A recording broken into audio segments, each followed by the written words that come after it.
અને હવે motivational speaker doctor Ankita મુલાણીને વિનંતી કરીશ કે આ અવસરે એ સૌને અને આપણે બધા મહેશભાઈ વતી કહીશ આ નવી ઉગલોને आप जहाँ भी रहो वहाँ खुश रहो, आबाद रहो, हर पल पुष्प के माफक मुस्कुराते रहो।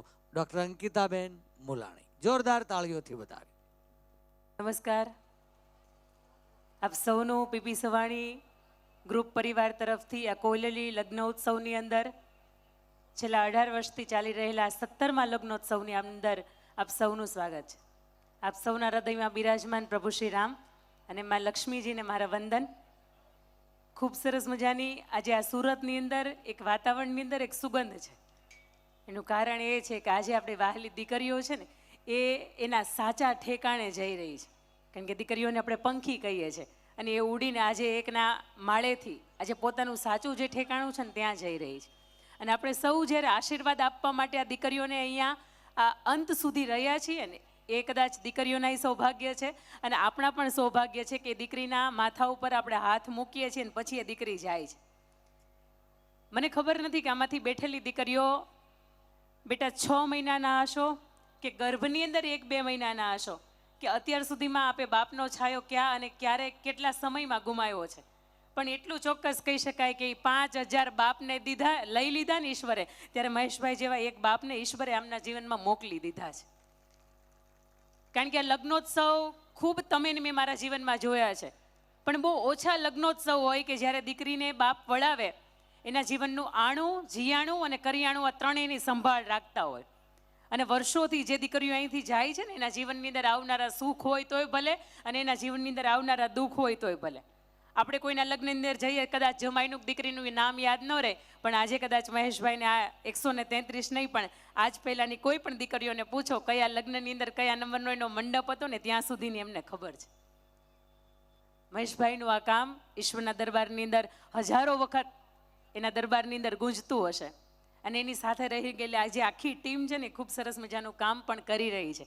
વાત જ્યારે આખી લગ્ન વિધિ પૂરી થઈ જાય અને જ્યારે અંત વિદાયનો સમય આવે, અમારી આ લક્ષ્મીજીને, અમારી આ દીકરીઓને આપ જ્યારે પરિવાર, વેવાઈ પક્ષ આજે જ્યારે એમને લઈને જવાના છો અને તમારી ઘરે આજે પહેલું પગલું માંડશે અને મહાલક્ષ્મીનું સ્વરૂપ, એ સ્વરૂપે તમે જ્યારે લઈને જવાના છો, ખૂબ સરસ મજાનો ભાવ ગમે છે કે જે દીકરીને તમે લઈને તમારે આંગણે જવાનો છો એ દીકરીઓનો સાક્ષાત્કાર કરવા માટે એની સાચા અર્થથી તમે અહીંયા પૂજા અર્ચના અને આરાધના કરો છો। જે ઘરની અંદર, જે સમાજની અંદર, જે કુટુંબની અંદર દીકરીની આરતી થતી હોય, લક્ષ્મીજીની આરતી થતી હોય ને પુત્ર કરતાં વાલી એ પુત્ર વધુની આરતી થતી હોય ને એ ઘરની અંદર એ દીકરીને આવવાના અભરખા વધી જાય। કારણ કે એને ખબર છે કે જે આંગણું છોડીને જે પરિવારની અંદર હું જાઉં છું ને એ પરિવાર મને સાચવી લેશે।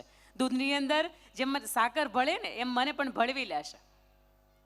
વાતો ખૂબ છે, ખૂબ થાય, કરિયાવરણ વિતરણ પણ આપણું જ્યારે થયું ત્યારે દીકરીઓને ખૂબ મજાની વાત કરી, પણ આ સમયગાળો એવો છે કે એના હૃદયની અંદર ઘણી બધી વ્યથાઓ ચાલે છે। કારણ કે આ સગપણની ચૂંદડી એક વખત માથે ઓઢાણીને પછી અમારી રમતી, ખેલતી, આમલા ડાળે કૂદતી, ગમે ત્યારે ગમે એ અવાજની અંદર બોલતી એ દીકરી આ સગપણની આ ચૂંદડીની સાથે, આ પાનેતરની મર્યાદાની સાથે હવે શાંત થઈ ગઈ છે, હવે ધીરી થઈ ગઈ છે। પણ આજે બેઠેલા મારા જમાઈઓ, અહીંયા વાલા જમાઈઓ બેઠા છે ને એને પણ મારે કહેવું છે કે બેટા આજે તમારા જીવનની અંદર એ તમારી સામે રડ્યા છે, કારણ કે એક પરિવાર છોડીને તમારા પરિવારની અંદર આવે છે। આ ક્ષણ એવી ક્ષણ છે બેટા કે એના જીવનની અંદર હવે નામ, તમારી આગળ પાછળનું નામ બદલાવાનું છે, એનું ગામ બદલાવાનું છે, એની અટક બદલાવાની છે, એનું સરનામું બદલાઈ જવાનું છે। આ બધું જ્યારે બદલાતું હોય ને ત્યારે એને અંદરની ખૂબ પીડા હોય, ખૂબ વ્યથાઓ હોય। અહીંયા બેઠેલી લગભગ 22, 25, 27 વર્ષની દીકરીઓના મનની અંદર વેવાઈ પક્ષને એમ હશે કે અમે દીકરી લઈને જવાના છીએ, કન્યા પક્ષને એવું હશે કે કદાચ એ બાપનું ઠેકાણું એને ગુમાવ્યું, હવે ચિંતા હતી કે દીકરીનું કેવી રીતે ગોઠવાશે। અને આ પરિવારના માધ્યમથી, કોયલડી સમૂહ લગ્નોત્સવના માધ્યમથી આ દીકરીનું સરસ રીતે ગોઠવાઈ ગયું, ચિંતા ગઈ। પણ આ બધાની વચ્ચે જ્યારે દીકરીને પૂછો ને કે બેટા હજી જાઉં સાસરે, એટલે દીકરી એવું કહેશે કે નહીં, હજી 2 ક્ષણ બાપને આંગણે રહેવાનો મોકો મળતો હોય ને તો હજી રહી લેવું છે। કારણ કે જ્યારે સગપણ નક્કી થાય, અને મહત્વની એ પણ વાત છે કે આજનો કેટલો ફાસ્ટ એન્ડ ફ્યુરિયસ લાઈફ, પણ એ બધાની વચ્ચે આ દીકરીઓએ બાપની ગેરહાજરી નથી ને તો એ સાચવી જાણ્યું છે કે તમે ઈચ્છો ન્યા લગ્ન થાય, અમે ઈચ્છીએ ન્યા નહીં। બાપનું ભલે ઠેકાણું નથી પણ તેમ છતાંય તે પરિવારે મારું માગું જે નક્કી કર્યું છે, પરિવારે જે સગપણ નક્કી કર્યું છે ત્યાં હું કરીશ। ધીરે ધીરે કરતાં સગપણની તારીખો લેવાય, સગપણને ચૂંદડી ઓઢાય, એકબીજાને ગળે પડા છે એ પહોંચાડવામાં આવે. અને એનાથી વિશેષ કે જ્યારે કરિયાવરની બધી ખરીદી થઈ જાય ને, આખરે એક તારીખ નક્કી થાય. અને તારીખ જ્યારે નક્કી થતી હોય ને એની પહેલાં જ્યારે લગ્નની કંકોત્રીઓ લખાતી હોય અને ત્યારે દીકરીનું જે હૃદય છે ને ધડક ધડક થતું હોય કે હવે બસ ઓછા દિવસની મહેમાન છું. અને જે દીકરીને ખબર પડી જાય ને કે હું મારા જ આંગણે હું બહુ ઓછા દિવસની મહેમાન છું, ત્યારે એની જે વ્યથાઓ છે ને એને આલખવી બહુ અઘરી છે. કોયલડી પુસ્તકની અંદર પણ ખૂબ મજાની એ દીકરીઓએ એના પત્રો લખ્યા છે કે મારા જીવનની અંદર પપ્પા તમારા આવવાથી શું પરિવર્તન આવ્યું છે. આ દીકરીઓ જ્યારે પરણીને સાસરે જવાની છે, સૌથી વધારે ખૂબ સરસ મજાના આપણે ઓખણા પોખણા કરી આ દીકરીઓને આશીર્વાદ આપીને એના આંસુડા લૂછીને એને સાસરે તો મોકલીએ છીએ. પરંતુ કોઈ કારણોસર દીકરીને અંદરથી એમ થાય કે મારે હવે આ પરિવારની વચ્ચે નથી રહેવું, અથવા તો જમાઈને ન બને, અથવા તો પરિવારની અંદરથી કોઈ એવી વ્યક્તિ કે જેને ન બને અને છૂટાછેડાના પ્રશ્નો થાય. અને એના માટે મહેશભાઈ બહુ મજાની વાત કરી કે હવે દીકરીઓ જાય છે ને તો એને તમે એવું દાંપત્ય જીવનનું ભાથું આપો કે ગમે એ થાય, હું એક વખત જે ઠેકાણે ગઈ છું ને બસ મારે હવે ત્યાં જ રહેવાનું છે. કારણ કે મારો પંખીનો જે માળો છે ને એ છે, મારું સાચું સરનામું તો કે હવે એ છે. થોડુંક હું જતું કરીશ, થોડુંક મારું પાત્ર જે આજ મારો હાથ ફેરો ફરીને મારી સાથે ફેરો ફેરો છે, થોડુંક એ જતું કરશે. અને થોડાક મારા મા બાપ રૂપી જે મને નવા મળ્યા છે ને એ જતું કરશે. તમને ખબર જ નથી કે વેવાઈ પક્ષ તરફથી જ્યારે સસરા એમના જીવનની અંદર આવ્યા ને ત્યારે પહેલી વખત કોઈને પપ્પા કીધું ને ત્યારે અંદરનો અહંકાર એનો ઓગળી ગયો હતો, અંદરની એની વ્યથાઓ હતી ને એ ખુલી ગઈ હતી. એ પપ્પા કહેવાનો શબ્દ હતો ને એ એટલા માટે કે વર્ષોથી એને કોઈને પપ્પા નથી કીધા. અને તમને જ્યારે એને કીધા છે ને તો સાહેબ એ દીકરી તરીકે એને સ્વીકારી લેજો. એને પુત્ર વધુ થઈને આવે છે પણ પુત્રથી વિશેષ ખ્યાલ રાખશે ને એ આંગણું છે ને એનું સાક્ષી રહ્યું છે. વાત મારે એ કરવી છે અહીંયા બીજી કે આ દાંપત્ય બેઠા છે, તમે 7 ફેરા ફર્યા. આમ જોઈએ તો અત્યારની વિધિ પ્રમાણે 4 ફેરા ફર્યા, ધર્મ, અર્થ, કામ અને મોક્ષ. તમે પહેલો ફેરો ફર્યા ધર્મના કામની અંદર કે જ્યારે જ્યારે મારા પતિ કે મારા પત્ની ધર્મનું કામ કરતા હશે ત્યારે એનો હાથ પકડીને હું એની હાથે જઈશ. બીજો ફેરો ફર્યા અર્થનો, ધર્મ, અર્થ, કે જ્યારે જ્યારે મારા પતિ કમાણી કરતા હશે અને કદાચ ઓછું ઘર ચાલતું હશે તો એની અંદર હું એમની સાથે સહકાર આપીશ, મારા તરફથી થતો એ આર્થિક પ્રયત્ન એમને હું કરીશ. ત્રીજો ફેરો ફર્યા ધર્મ, અર્થ, કામ, કે આ પરિવારને મારે સંતાનો આપવાના છે, નહીં કે કોઈના પરિવારની અંદર દીકરા તાજા 20-25 વર્ષના તૈયાર થયેલા દીકરાને મારે લઈને અલગ થવાનું છે. આ પરિવારને હું એક સંતાન આપવા માટે આવી છું. ચોથો ફેરો તમે ફરી આજ મોક્ષનો ફેરો કે જીવનની અંદર કદાચ યમ તમને લેવા આવે ને તો એની પહેલાં હું આજ અર્ધાંગના થઈને તમારી આડી ઊભી છું, મને લઈ જાઓ જોતી હોય ને તો. આ ધર્મ, અર્થ, કામ ને મોક્ષના આમ જોઈને તો ગાયત્રી વિધિ પ્રમાણે 7 ફેરા આવે. અને 7 ફેરાની અંદર 7 સમજણ આવે. અને આ સમજણ જો જીવનની અંદર આજે હૃદયની અંદર ઉતારી દીધી ને તો એટલું મારે બેટા કેવું છે કે જીવનની અંદર ગમે એ પ્રશ્ન આવે પણ એક વાત છે કે હું તારી સાથે છું ને તું મારી સાથે છો ને તો મને કોઈ ચિંતા નથી. સીતાજીને જ્યારે 14 વર્ષનો વનવાસની અંદર પ્રભુ શ્રી રામની સાથે ગયા ને ત્યારે પ્રભુએ એવું કીધું હતું કે આ દેવી કંઈ ઓછા દિવસનો પ્રવાસ નથી, આ બહુ લાંબો પ્રવાસ છે, ત્યાં ઘણી બધી તકલીફો આવશે, ઘણા બધા દુઃખ આવશે. તેમ છતાંય સીતાજીએ ખાલી એટલું કીધું હતું કે તમે સાથે છો ને દુઃખ જીરવાઈ જશે. આજે તમે બેઠા છો ને મારે એ આજે જે છેલ્લી વખત તમે જેટલું મન મૂકીને રડવું હોય ને એટલું રડી લેજો. આજના જે આંસુ છે ને રડવાના એ ગરમ આંસુ હશે, કારણ કે વ્યથાના આંસુ હોય ને ગરમ આંસુ હોય. અને આજ પછીના જેટલા પણ આંસુ પડશે ને એ એક વખત મારે જમાઈઓને કેવું છે કે એના હાથ ઉપર હાથ મૂકીને આમ કહેજો કે હવે તારા આંસુ પડશે ને ઠંડા આંસુ પડશે, કારણ કે ઠંડા આંસુ હોય ને એ હરખના આંસુ હોય. આજે જેટલી વખત એને રડવું હતું ને એટલું રડી લીધું, કારણ કે હવે તમે એના જીવનની અંદર એક નવું ઉજાસ બનીને એક કિરણ બનીને તમે એના જીવનની અંદર આવ્યા છો. અને આ 7 જ્યારે સમજણની મારે વાતો કરવાની, 7 ફેરાની અંદર 7 વચનમાં એક વચનની વાતો કરવાની છે. એ પહેલાં તમે એની બાજુમાં બેઠા છો, તમારી આસપાસ અત્યારે કોઈ જ નથી અને બાજુમાં બેઠા છો ને એકબીજાના માથા ઉપર મૂકીને આપણે આવો હાથ મૂકીને દાંપત્યનું પંચામૃત એક કેવું કહી શકાય કે કોઈ પણ આપણે શુભ કાર્ય કરીએ ને તો એની અંદર પંચામૃતનો આપણે ઉલ્લેખ કરીએ અને પંચામૃત હોય ને તો એના સિવાય શુભ કાર્ય આપણે પૂરું ન થાય. દહીં, દૂધ, ઘી, મધ, સાકર અને તુલસી પત્ર, આ 5 પંચામૃત હોય એટલે કોઈ પણ કાર્ય છે ને એ ધર્મ કાર્ય પૂરું થાય. આજે હું એવું ઈચ્છું છું આ પરિવારના માધ્યમથી, મારે કોયલડીના માધ્યમથી આપણે એક સરસ મજાના વચનથી બાંધવા છે અને એ 5 વચન એવા છે કે દાંપત્ય જીવનનું પંચામૃત છે. અને પંચામૃત કોને કહેવાય તમને ખ્યાલ છે? અને એ અમૃત જીવનની અંદર જો એક વખત આવી ગયું ને તો ગમે એ તકલીફ થાય, ગમે એવો સમય આવે પણ એકબીજાનો સાથ ક્યારેય છૂટે નહીં. આવો એ દીકરી છે ને એ જમાઈના માથા ઉપર હાથ રાખશે ને જમાઈ છે ને દીકરીના માથા ઉપર હાથ રાખશે. એક સરસ મજાના આપણે 5 અમૃતની અંદર જોડાવું છે. હું જે અહીંયાથી બોલું ને તમારે બોલવાનું છે. બેટા તમે તમારા ભરથારના માથા ઉપર હાથ રાખો ને તમે એકબીજાના માથા ઉપર હાથ રાખો. મારી સાથે તમે મોટેથી બોલજો, આખે આખો મંચ આજે ગજાવી દેવે ને એટલો, કે તું જેવું છો એવું મારું પાત્ર છો. બોલો, આ પેલું વચન છે તમારું મોટેથી, તું જેવું છો એવું મારું પાત્ર છો. તારી ભાષાને, તારા રીતિ રિવાજને, તારી ટેવને, તારી આદતને હું સમજીશ, હું સ્વીકારીશ અને હું સુધરીશ. આ પહેલું અમૃત હતું. બીજું અમૃત, હું તને આજીવન સુખી કરીશ. તનથી, મનથી અને ધનથી સુખી રહેવાનો તું પણ પ્રયત્ન કરજે. તન, મન અને ધનથી તું પણ સુખી રહેવાનો પ્રયત્ન કરજે. ત્રીજા નંબરનું પંચામૃત, હું તારી સાથે નીતિમત્તા અને વફાદારીથી આખી જિંદગી રહીશ. ચોથું પંચામૃત છે, હું તારું સ્વાભિમાન આ જગતના ચોકમાં ક્યારેય ઝૂકવા નહીં દઉં. કોઈ પણ પરિસ્થિતિ આવશે, તું ચિંતા ન કરીશ, હું તારી સાથે છું. અને પાંચમું અમૃત, આ ભૌતિક સુખ સગવડતા કરતા, આ ભૌતિક સુખ સગવડતા કરતા તારી હયાતી છે ને મારા માટે એ સાચું સુખ છે. હવે એકબીજાને હાથ લઈ લો. આ બહુ મજાને તમે પંચામૃત એકબીજાને આપ્યા છે કે તું જેવું છો ને એવું સ્વીકારી લેશ. તારી ભાષાને સ્વીકારું છું, તને ક્યારેય રોકીશ નહીં, ક્યારેય ટોકીશ નહીં. તન, મન, ધનથી તને સુખી કરવાનો મન તો પ્રયત્ન કરીશ, તું સુખી રહેવાનો પ્રયત્ન કરજે. અને એની સાથે સાથે કે હું એવું તને જીવન આપવા માટે તૈયાર થયો છું કે જે જીવનની તે કલ્પના ન કરી હોય. આજ પછી તારી આંખની અંદર આંસુ પડશે, ચોક્કસ પડશે, પણ એ આંસુ હરખનું આંસુ હશે. આવો મારે 7 એ પંચામૃતની સાથે સાથે 7 સમજણના ફેરા. અને એમાંનો પહેલો ફેરો એટલે આમ તમે જોઈએ ને તો એ સ્નેહનો ફેરો કહેવાય. સ્નેહનો ફેરો એટલે પહેલો એવો ફેરો છે કે આખી જિંદગીની અંદર સમય કોઈ પણ આવે, સ્થિતિ કોઈ પણ આવે, પણ તારી પ્રત્યેનો જે અત્યારે મને સ્નેહ છે ને, એકબીજાને હું તને બહુ પ્રેમ કરું છું. ગઈકાલે આ કહેવાનો જે આનંદ હતો ને, આખી જિંદગીનો આનંદ એઝ ઇટ ઇઝ રહેશે. એક બહુ મજાનો મારે તમને દાંપત્ય જીવનનો કિસ્સો કહેવો છે. એક બા અને દાદા આખી જિંદગી ખૂબ સરસ મજાના રહ્યા અને અંત સમય એવો આવ્યો કે બાના મગજની અંદર વાગી ગયું ને બાની યાદ શક્તિ વહી ગઈ. બાને દાખલ કર્યા અને યાદ શક્તિ વહી ગઈ એટલે રોજ એ પૂછે, તમે કોણ છો, તમે કોણ છો? એટલે દાદા અંદરથી એવું વિચારે કે અમે સાથે હતા ને તો રોજ સવારનું ભોજન અમે જમતા હતા. હવે હું તમારા માટે ભોજન લઈને રોજ હું હોસ્પિટલ માટે આવીશ. અને દાદાની પાસે સગવડતા હતી. દાદા રોજ સવારમાં લાકડીના ટેકાએ જાય અને રોજ સવારમાં ભોજન એનું લઈને બાને જમાડવા માટે જાય. એટલે બા રોજ પૂછે કે ભાઈ તમે કોણ છો?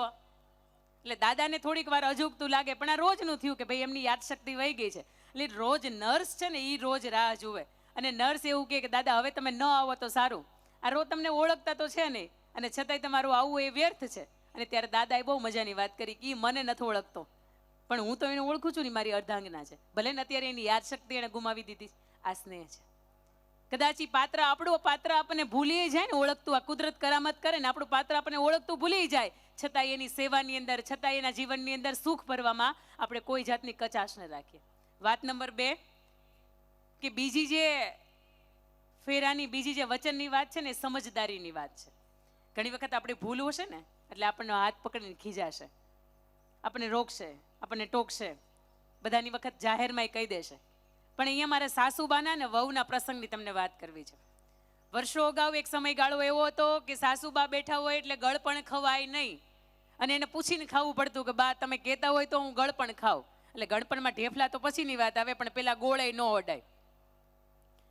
વાગડ બાજુના કચ્છ વાગડ પ્રદેશનો આ કિસ્સો છે કે દીકરાની વહુને સાની બહુ ભાવે અને પડીને સાસરે આવીને એટલે એના દિયર તલ પીસાવા માટે, તેલ કઢાવવા માટે જતા હતા. એટલે એના દિયરને કીધું કે દિયર ભાઈ તમે આવો ને તો થોડુંક એવું તલનું કચરિયું લેતા આવજો. અને તલનું કચરિયું છે એ વાટકામાં ભરીને ભાભી માટે લેતા આવે.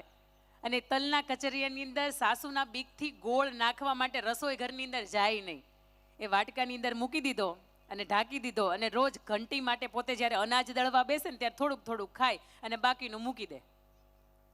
બન્યું એવું કે વહુ બીમાર પડ્યા એટલે સાસુબાનો વારો હવે અનાજ દળવાનો આવ્યો અને સાસુબા જ્યારે અનાજ દળવા માટે બેઠા ને ઘંટલાનું પડ બારું કાઢ્યું એટલે હળવેકથી જોયું કે વાટકોય બારો આવ્યો.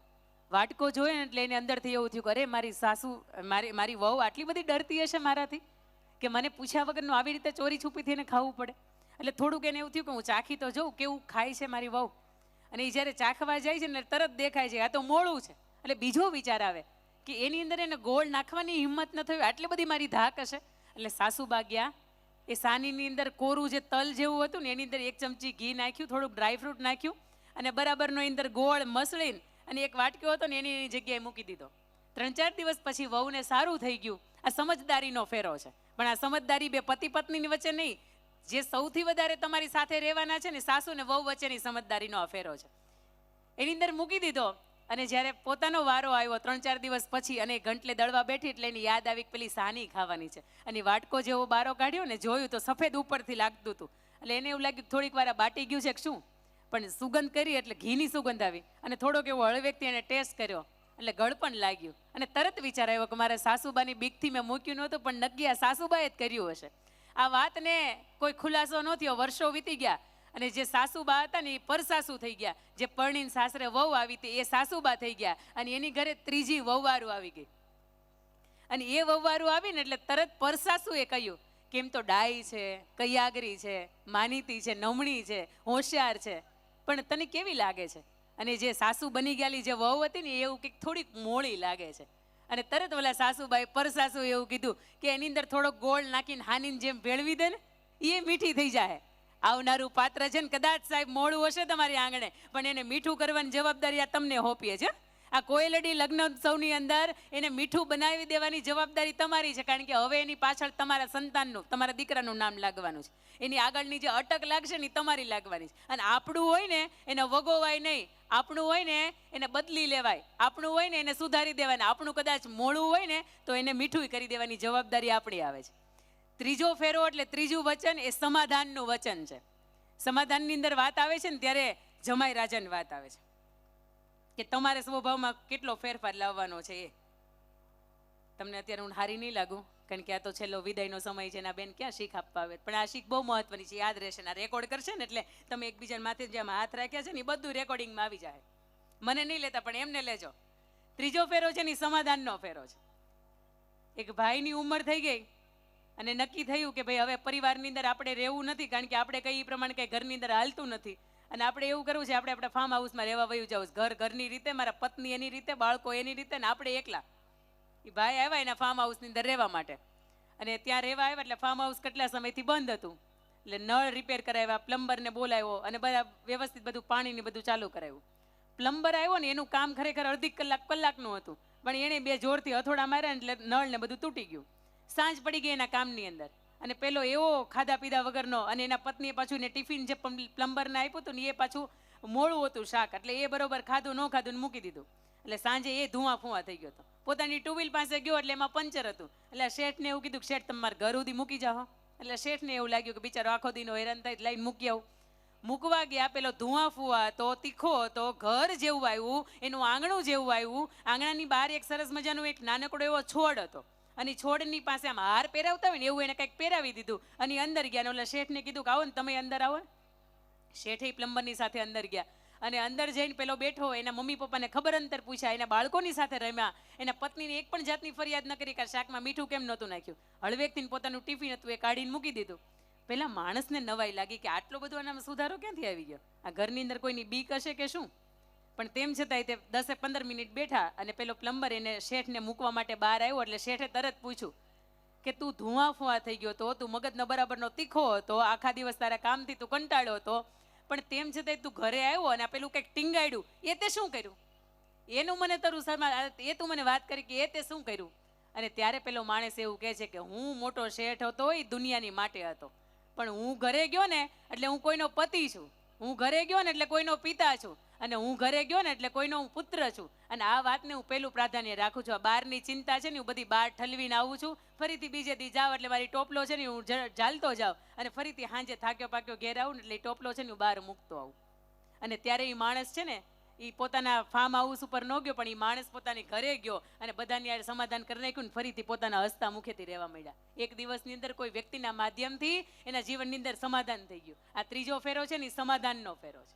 એના પછીનો ચોથો ફેરો આમ જોઈએ ને તો ચોથો ફેરો સન્માનનો ફેરો છે. આ બહુ મહત્વની વાત છે. આજના સમયની અંદર લગભગ દાંપત્ય જીવન તૂટે છે ને એનું કારણ સન્માન નથી મળતું. મેં હમણાં તમને એકબીજાના ઉપર માથા ઉપર હાથ રેખાયો ને ત્યારે મેં કહ્યું હતું કે એકબીજાને હું સ્વાભિમાન તમારું ઝૂકવા નહીં દઉં અને તમારું સન્માન હું કોઈ પણ પરિસ્થિતિમાં જાળવીશ. પ્રભુ શ્રી રામના અને દેવી સીતાજીના લગ્ન થયા ને તમને ખબર છે, એક વસ્તુ એને તમે લગ્ન થયા એકબીજાને એટલે એકબીજા માટે એક વસ્તુ લીધી હશે ને એને આપવા માટે કે ભાઈ લગ્નની હું તને એક ગિફ્ટ આપીશ, મારાથી પહોંચી શકાય એટલું હું તમને એક નાનકડી ગિફ્ટ આપીશ. લીધી છે? હા કે ના? નો લીધી હોય તો લઈ આવજો પાછા, યાદગીરી માટે કંઈક તો લાવવું પડે ને તમારે. પ્રભુ શ્રી રામના દેવી સીતાજીના લગ્ન થયા ને એટલે એને બહુ મજાની એક ભેટ આપી હતી. અહીંયા બેઠેલા આપને પણ મારે પૂછવું છે કે શું ભેટ આપી હતી, ધ્યાને છે? પ્રભુ શ્રી રામે સીતાજીને એક ચૂડામણી આપી હતી અને એની સાથે સાથે એક વચન આપ્યું હતું. અને વચન બહુ મહત્વનું વચન હતું કે જે આજે આ વચન તમારે પણ એકબીજાને આપવાનું છે. એ વચનની અંદર પ્રભુ શ્રી રામે એવું કહ્યું હતું કે અયોધ્યાની અંદર, અયોધ્યાની પરંપરાની અંદર, અયોધ્યાના રીતિ રિવાજની અંદર ભલે 1, 2 અને 3 પત્ની રાખવાનો રિવાજ હોય, પણ મારા જીવનમાં સીતાજી તમે એક જ આવ્યા છો ને, તમે એક જ મારી અંત સુધીમાં મારી અર્ધાંગના તરીકે, મારી પત્ની તરીકે તમે એક જ રહેશો. તમારા સિવાય કોઈ બીજા સ્ત્રી પાત્રને હું મારા જીવનની અંદર સ્થાન નહીં આપું. વનની અંદર ગયા હતા, શૂરપંખા બહુ સરસ મજાની રૂપાળી હતી અને એને પ્રભુ શ્રી રામ ગમી ગયા, એને લગ્ન કરવા હતા. ના પાડી પ્રભુએ કે દેવી સીતા છે ને એના જીવન મારા જીવનમાં એના સિવાય કોઈ સ્ત્રીને મારે સ્થાન નથી આપવું. અને ત્યારે એને લગ્ન કરવાની જીદ કરી એટલે લક્ષ્મણજીએ નાક કાપી નાખ્યું અને પછી ત્યાં જઈને બદલો વાળવા માટે કીધું કે સીતાજીને ઉપાડી આવો, કારણ કે મારે જે રામની સાથે પરણવું છે ને, રામને એક વધારેનો એક જો કોઈ નડતું હોય ને તો એ સીતાજી નડે છે. પણ પ્રભુ શ્રી રામે એક સરસ મજાનું વચન આપ્યું હતું કે મારા પિતાશ્રીને ભલે 3 રાણી હોય પણ મારા જીવનની અંદર તું એક જ રાણી રહેશ. અને તમને એવું લાગતું હોય કે સ્ત્રી મેકઅપથી સુંદર લાગતી હોય તો આ વાત તદ્દન ખોટી છે, તદ્દન ખોટી છે. કાલ હું તમને જોઈશ ને તો હું ઓળખી નહીં શકું કે આ મારી દીકરી કાલે આજ પરણીને કઈ ગઈ છે ને એ જ છે. પણ એક વાત છે ચોક્કસ કે સ્ત્રી સુંદર લાગતી હોય ને તેની પાછળના 3 કારણ હોય. અહીંયા મંચની આગળના ભાગની અંદર બેઠેલા ને અમારી દીકરીઓને ખાસ કેવું છે, આજ તો એનો દિવસ છે સજવાન ધજવાનો, એટલી હકથી સજે ધજે, પણ એ 3 કારણથી સુંદર લાગતી હોય. કારણ નંબર 1 કે એ દીકરીના જીવનની અંદર જેનો પતિ મળ્યો છે ને એને વફાદાર હોય, એ નીતિમત્તાથી એનું કામ કરતો હોય, વફાદારી એની પતિની વફાદારી હોય ને સ્ત્રીના ચહેરા ઉપર દેખાય. એના પછીનો બીજો પોઈન્ટ કે સ્ત્રી ક્યારે સુંદર લાગે, એનું સત્વ હોય ને, એનું ચરિત્ર હોય ને એ ઉજળું હોય. જીવનમાં ક્યારેય કામ ન થયું હોય કે જેનાથી ચરિત્ર ઉપર દાગ લાગે, આવી દીકરી હોય, આવી સ્ત્રી હોય ને એ સુંદર લાગતી હોય. અને પોઈન્ટ નંબર 3 કે જે સ્ત્રી પરિવારને પ્રેમ આપી શકે અને એ પરિવારનો પ્રેમ પામી શકે ને આ સ્ત્રી સુંદર લાગતી હોય. ભલે માણસ મેકઅપથી સુંદર ન લાગે, એ કડીક બડીકના ખેલ હોય.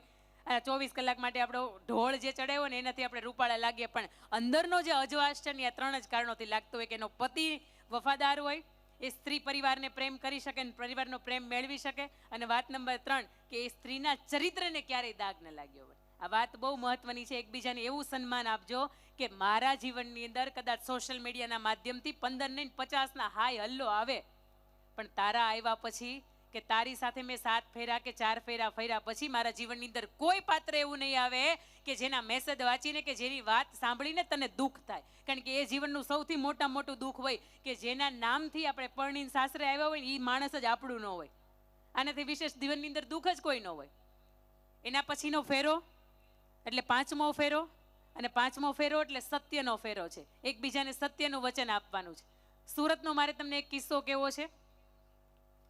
એક દંપતીના લગ્ન થયા, 8-10 વર્ષ વીત્યા અને 8-10 વર્ષ વીત્યા પછી કોરોનાની અંદરનો સમય ગયો અને એ પતિ સાંજે ઘરે આવે ને એટલે મુરઝાયેલા, થાકેલા, હારેલા જેવા લાગે. એટલે એના પત્ની એવું કીધું કે આજકાલ થોડોક તમે ગુસ્સો વધારે કરો છો, થાકીએ જલ્દી જાઓ છો, કોઈ કારણ છે, કોઈ ચિંતા છે, કોઈ ટેન્શન છે? કારણ કે 25 તારીખ વટે ને એટલે હપ્તાને બધાને ટેન્શન હોય. પણ એ માણસને ઘણા સમયથી એ જોવે છે એના પત્ની કે કોઈ ચિંતા લાગે છે. એટલે એના પતિએ તરત એવું કીધું કે 8 લાખનું કરજ થઈ ગયું છે, બોલ તું શું કરાય, તું મને પૂછીને શું કરાય? ત્યારે ગુસ્સાની સાથે કીધું. એટલે એ સ્ત્રી હળવેકથી અંદર ગઈ. એના પપ્પા તરફથી એને 4 તોલાનું સોનું મળ્યું હતું અને એના સસરા તરફથી 8 તોલા સોનું મળ્યું હતું. એ ટોટલ કુલ 12 તોલા સોનું લઈ એના પતિના હાથની અંદર મૂકે છે ને એવું કહે છે કે મારાથી બસ આટલું થશે, આનાથી વધારે નહીં થાય, આને તમારે વેચવું પડે ને તોય વેચી નાખો, અને આને તમારે ગીરવે મૂકવું હોય ને તોય તમે મૂકી ગયો. આ તમારું 8 લાખનું કરજ છે ને એ મને જીવવા નથી દેતું. અડધી રાતે મારી ઊંઘ ઉડાડી દે છે, અને તમે હસતા છો ને તો અમે હસતા છીએ, કારણ કે મારા જીવનનું સાચું ઘરેણું છે ને એ તમે છો. આ તોલાનો હાર નથી, જેના નામથી હું તમારા નામના શણગાર સજું છું, પણ તમે જ ખુશ નથી તો એ મારે શણગાર સજીને જવું જ ક્યાં? એટલે સાચું ઘરેણું આપણું પોતાનું પાત્ર છે, ને કદાચ એને સત્ય કહી દઈએ ને કે જીવનમાં આવી ઘટના બની ગઈ છે તો એ પાત્ર તરફથી સાથ મળે. પણ સત્ય છે ને એની મજાની તાકાત છે. એના પછીનો 6થો ફેરો એટલે સ્વીકારનો ફેરો. આ બહુ મજાની વાત છે કે મેં કેટલા એવા દાંપત્ય જીવન જોયા છે કે લગ્ન પછી સંતાન ન થાય, અથવા તો લગ્ન પછી કોઈ જાતનો શારીરિક અસર થઈ જાય, અથવા તો લગ્ન પછી કોઈ એવી બીમારી, માનસિક રીતે ડિપ્રેશનમાં જતા રહે તો તરત વાત થઈ જાય કે છૂટું કરી નાખવું છે.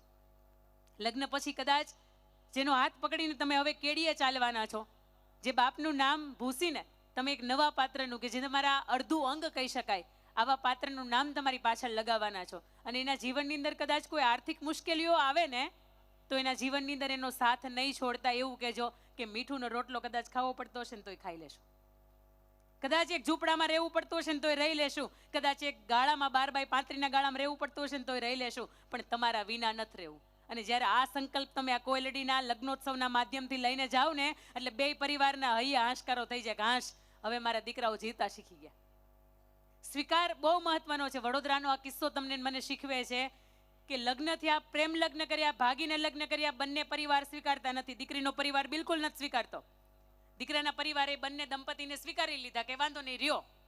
અને 1 મહિનાની અંદર એ જે જમાઈ હતા એમના કિડનીને કોઈ જાતની અસર થઈ કે જેના કારણે એની કિડની બંને ફેલ થઈ ગઈ, અને અચાનક એને ડાયાલિસિસ ઉપર આવવું પડ્યું. એટલે આખા પરિવારે સાસરિયાએ એને મેણું માર્યું કે તારા આવવાથી આ બધું થયું છે, તારા પગલાં છે ને એ ખરાબ પડ્યા છે, હવે તને કાઢી મૂકવો છે ને મારા દીકરાને કાઢી મૂકવો છે, કારણ કે અમારી પાસે પૈસા એટલા નથી કે એનું ડાયાલિસિસ અમે કરાવી શકીએ.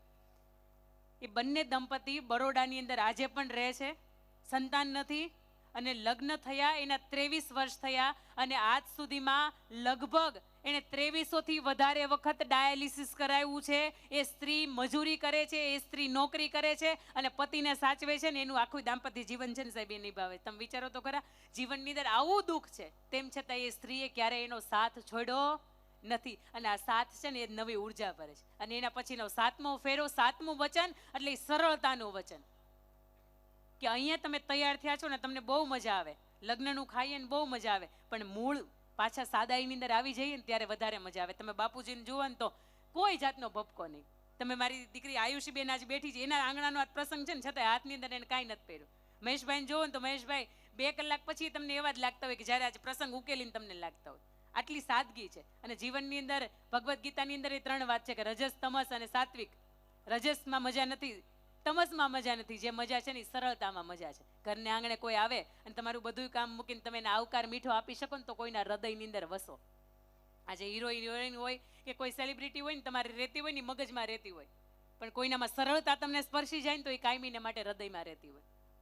આજે આ 7 વચનથી જ્યારે આપ 4 ફેરાના માધ્યમથી એકબીજાની સાથે બંધાયા છો, આપને મેં તમને હમણાં થોડીક વાર પહેલા કહ્યું એમ કે લગ્ન કદાચ અત્યારે પૂરા થઈ ગયા છે ને હવે તમારા સાચા ઘરની અંદર તમારા સાચા સરનામે તમે જઈ રહ્યા છો, તો એક ધબકતું હૃદય છે ને એવું કહેતું હશે કે બાપને આંગણે હજી રહી જવું છે. આજે અમે પ્રસંગ ઉકેલો, આ માંડવા તમારા આવવાથી કેવા સરસ મજાના જાજરમાન લાગતા હતા.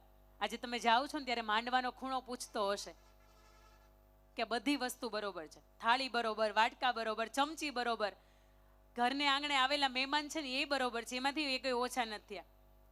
એક પાત્ર કે જેનાથી આજે આખો સમારંભ અમને જાજરમાન લાગતો, તો એ પાત્રને તમે ક્યાં મૂકી આવ્યા છો? તમે જાશો ને અમારા ઘરના કબાટ પૂછશે કે આ ખોલનારી ક્યાં ગઈ, આંગણું પૂછશે આ વાળનારી ક્યાં ગઈ, ચપ્પલનો ઘોડો પૂછશે કે એ હતી ને ત્યારે કેટલા બધા અહીંયા ભર્યા રહેતા, આ ક્યાં વહી ગઈ. બધું યથાવત છે, પણ અમારી એક દીકરી જાય છે એના કારણે આજે ઘણું બધું સૂનું થઈ જાય છે. અને દીકરીને એવું પૂછો ને કે બેટા કરિયાવરની અંદર શું લઈ જવું છે, એટલે એ શું કહેશે ખબર છે કે મારે કાંઈ નથી લઈ જવું, તમારથી પહોંચાય ને એટલું દેજો. પણ મહેશભાઈએ 4 વસ્તુ આ કરિયાવરની અંદર આપી છે. પહેલી વસ્તુ આપી છે કે દીકરીને શિક્ષણ તમે તમારા તરફથી આપ્યું છે, જેટલું થઈ શકતું હતું એટલું આપણે શિક્ષણ આપ્યું. કરિયાવરમાં 4 વસ્તુ આપવાની હોય. પહેલી વાત કે એને તમે શિક્ષણ આપ્યું છે. બીજી વાત કે એને તમે સમજણ આપી છે અને બાકી રહી ગઈ હતી એટલી મેં આપી છે. ત્રીજી વાત કે એને અમે થોડીક સંપત્તિઓ આપી છે કે જેના કારણે એનું જીવન વ્યવહાર એને નિભાવવો સરળ બની જાય. અને ચોથી વાત, બાપ જો જીવનની અંદર વ્યસન હોય ને તો આજે દીકરી તમને મળવાને ભેટવા માટે આવે ને તો એ વ્યસન એને આપી દેજો. હા, કારણ કે એ વ્યસન તમે આપી દેવો ને એનાથી તમે અનેક ગણા ઉજળા છો. અને દીકરી એવું કહેતી હશે કે બાપ તમે ખૂણે ખૂણેથી મને વસ્તુ લાવીને દીધી, પણ હજી એક વસ્તુ ઘટે છે. અને એ વસ્તુ શું? તમારું વ્યસન. કારણ કે તમે જાગૃત છો, તમે ઘરની અંદર હયાત છો ને ત્યાં સુધી એમના ચહેરા ઉપર આ રોશની છે, ત્યારે એમના ચહેરા ઉપર આ અજવાળા છે. કારણ કે તમને કાંઈ થશે ને તો એમ નહીં સહન નહીં થાય. એ તમે મામા સ્વરૂપે વળાવવા આવ્યા હોય તોય ભલે, એ કાકા સ્વરૂપે આવ્યા હોય તોય ભલે, અને કદાચ સસરા સ્વરૂપે તમે એ વહુને લેવા માટે આવકારવા માટે આવ્યા હોય તોય ભલે. પણ આ લગ્નોત્સવ એટલે એવો ઉત્સવ છે કે જેની અંદર તમારું આ વ્યસન છે ને એને પણ તમારે આ કન્યાદાનની અંદર, કરિયાવરની અંદર આ આપી દેવાનું છે. અને એના પછી દીકરીને કદાચ એવું પૂછવામાં આવે કે બેટા હજી રોકાઈ જવું છે, હજી કદાચ તમને એમ થતું હોય કે હજી કાલનો દિવસ મારા લગ્ન ઉત્સવ હોત તો કેવું સારું હતું, હજી એક દિવસ હું આંગણે રોકાઈ ગઈ હોત. અંદરથી હૃદય એવું કહેતું હોય કે હજી રોકાઈ જવું છે. અને દીકરીના વ્યથા એ શબ્દોના રૂપની અંદર આપણે કહીએ તો કદાચ એવું હશે કે દાદા તમારી લાડકડી હજી નાનકડી, દાદા શીદને રચો છો વિવાહ, નથી જાવું સાસરીએ. દાદા તમારે આંગણીએ ખૂબ રમવું હતું, નથી ખબર ફરી ક્યારે મળાય, નથી જાવું સાસરીએ. અને તેમ છતાંય બેટા અમારે કઠણ હૈયું કરીને, કઠણ હૃદય ઉપર અમારો હાથ રાખીને એક બાપ તરીકે, એક પરિવારના સભ્યો તરીકે અમારે તમને વિદાય આપવાની છે, પણ અસંખ્ય ગણા આશીર્વાદની સાથે તમને આપવાની છે. એ સમજણના આશીર્વાદ તમે ગણો તોય ભલે, એ સંઘર્ષના આશીર્વાદ ગણો તોય તમે ભલે, એ સત્યના અને સમર્પણના સ્નેહના આશીર્વાદ ગણો તોય ભલે. અહીંયા ઉપસ્થિત દરેક વ્યક્તિ એવું ઈચ્છે છે કે તમારા જીવનની અંદર આવનારા જે દિવસો છે એ ખૂબ સુખમય નીવડે. રામદેવ પીર બાપા તમારા જીવનના દરેક કષ્ટો હરે, કષ્ટભંજન દેવ તમારા જીવનના દરેક કષ્ટો હરે. અને આ બધાના આશીર્વાદની સાથે એક તમારો જમણો હાથ ઊંચો કરો ને, તમારો જમણો હાથ આ બેઠેલા આ દીકરીના જમાઈના માથા ઉપર આમ હાથ મૂકતા હોય આવી રીતે તમારો હાથ મૂકો ને. અહીંયા જેટલા પણ બેઠા છે ને બેટા, એના હૃદયની અંદર બસ એક જ ભાવ છે કે તમારું જે દાંપત્ય જીવન છે ને કોઈ પણ સંજોગોમાં તમારે ટકાવી દેવાનું છે. તમારા જીવનની અંદર આવનારા દરેક પ્રસંગ છે ને એની અંદર તમારે એકબીજા સાથે રહેવાનું છે. અને અંતિમમાં એટલે અમે અમારા તરફથી બધાય તરફથી એટલું કહીએ, बाबुल की दुआएं लेती जा, जा तुझको सुखी संसार मिले, मायके की दुआ मायके की कभी ना याद आए, જા સસુરાલ में इतना प्यार मिले. અને અંતની અંદર રાધા કૃષ્ણનું સૌભાગ્ય તમને મળે. બે હાથ ઊંચા કરજો ને જમાઈની દીકરી તરફ. રાધા કૃષ્ણનું સૌભાગ્ય તમને મળે, શિવ ને પાર્વતીનું સૌભાગ્ય તમને મળે, રામ અને કૃષ્ણનું અને રામ અને સીતાજીનું સૌભાગ્ય તમને તમારા જીવનની અંદર મળે. બેટા તમે ઉત્તમ દીકરી હતા, ઉત્તમ બેન હતા, ઉત્તમ પત્ની થાજો, ઉત્તમ વહુવારું થાજો અને ઉત્તમ માતા બનજો. અને ઈશ્વર કરે ને તમારી કુખેથી રામશ્યામ અને ઘનશ્યામ દેવા દીકરાઓનું અવતરણ થાય, અને ઈશ્વર કરે ને તમારે કુખેથી સીતા, ઉર્મિલા, માંડવી અને શ્રુતકીર્તિ જેવી વિરાંગનાઓનો જન્મ તમારે કુખેથી થાય. બેટા ખૂબ સુખી થાજો, ખૂબ તમારા જીવન જીવજો અને એકબીજાને જે અધૂરા રહી ગયેલા સપનો છે ને સાથે મળીને પૂરા કરજો. આવા શુભાશીષ સાથે આવો. હવે તમારી અંતિમ સમય છે કે જેના હાથ પકડીને તમારે આખી જિંદગી જીવવાની છે. ઈશ્વર કરે અને આ તમારી સફર ખૂબ મજાની રહે અને મા બાપના, આ પરિવારના અને મહેશભાઈના આંગણાના આશીર્વાદ તમારા જીવનની અંદર કાયમી ઈશ્વર લખે ને તમારા સરસ મજાના લેખ લખે. આ સાથે વિનવી છે. જય હિન્દ, જય ભારત, ભારત માતા કી જય. शब्द देखने में छोटा लगता है लेकिन घाव करे गंभीर, वही शब्द की ताकत होती है. અહીંયા મંચ ઉપર આયુષીબેન, આ બાજુ આવો. આયુષીબેન, આયુષીબેન છે આ બાજુ. આ મહેશભાઈના પુત્ર વધુ છે. મેં એટલા માટે બોલાવ્યા, મહેશભાઈ રોજ આ બંને પુત્ર વધુઓને પગે લાગીને એ બહાર નીકળે છે. એમાંથી પ્રેરણા લેવાની છે. મારે ને તમારે કોઈ એમ કે પુત્ર વધુ મહેશભાઈ એમ માને આ સાચી લક્ષ્મી છે, આ જ જીવતી જાગતી લક્ષ્મી છે. આ દરરોજનો નિયમ છે મહેશભાઈ સવાણીનો. બંને દીકરાની પુત્ર વધુઓને એ પગે લાગીને જાય છે. હું તમે આમાંથી કંઈક શીખીએ, કંઈક લઈએ. ડૉક્ટર અંકિતા મુલાણીએ સુંદર મજાના તંદુરસ્ત વિચારોનું વાવેતર કર્યું. એને જોરદાર તાળીઓથી વધાવીએ ડૉક્ટર અંકિતા મુલાણીને.